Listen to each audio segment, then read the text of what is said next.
আপনারা দেখতে পাচ্ছেন যে নর্থ পিক্সেল টুর্নামেন্ট চলে এসেছে। এই টুর্নামেন্টে বলছে যে 1024টা ট্যাম্পলেট দেবে। টুর্নামেন্টে 10টা রাউন্ড হবে। ট্যাম্পলেটে সঠিক পেন্ট করতে পারলে ট্যাম্পলেট প্রোগ্রেস করবে, আর ভুল পেন্ট করলে ফাইন দেবে। প্রতি রাউন্ড পর ট্যাম্পলেট সংখ্যা কমে যাবে, অর্ধেক হয়ে যাবে, এবং প্রতি রাউন্ড পর পর ট্যাম্পলেট বড় হতে থাকবে। এখানে সবাই জয়েন হতে পারবে।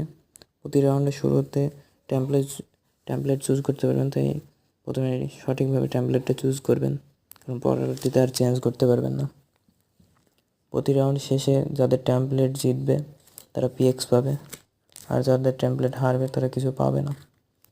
টুর্নামেন্ট শেষ হলে যে ট্যাম্পলেট জিতবে ওই ট্যাম্পলেট সদস্যদের মধ্যে যারা বেস্ট পেন্ট করবে, মানে সবচেয়ে ভালো পেন্ট করবে, তাদেরকে গোল্ডেন পিক্সেল দেবে।